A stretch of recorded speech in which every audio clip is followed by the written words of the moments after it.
February 24th, 2021, a delivery of COVID-19 vaccines arrives in Ghana, striking a blow for vaccine equity. We're really happy because they're going to benefit a large number of beneficiaries in Ghana. Ghana is the first country to receive the COVAX vaccines.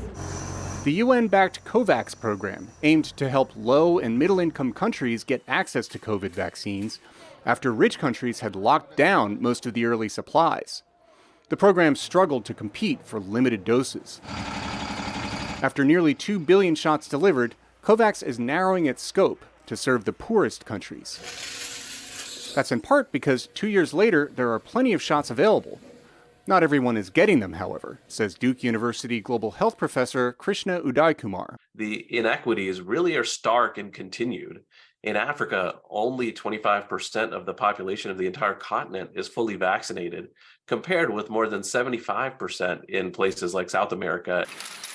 Supply is not the biggest problem anymore. Demand is.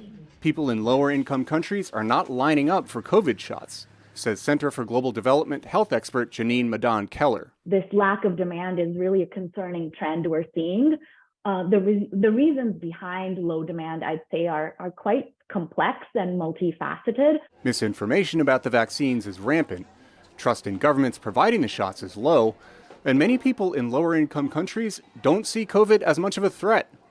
Plus, the vaccines took too long to arrive, Udaikumar says. While there was demand, it was unmet. So it's reasonable now that we're seeing more hesitancy because we missed the time when everybody was ready to accept and take vaccines.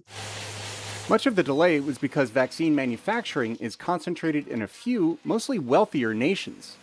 Poorer nations were left hoping for handouts, says Brown University Pandemic Center Director Jennifer Nuzzo. I think we have to figure out how to make these vaccines in a much more distributed way than we did before, so we aren't just relying on donations. It's clear donations do not work because when faced with a crisis, countries will always choose to prioritize their own populations. Efforts are underway to build more vaccine factories in Africa. But building them is just the start. How to keep them in business in the long run is another question, Keller says. Who's going to buy these vaccines, or what vaccines make sense, both from an economic but also from a health perspective for these manufacturers to produce? Where will the money to pay for them come from? The African Union faces these questions as it aims to manufacture 60% of its routine vaccines on the continent by 2040.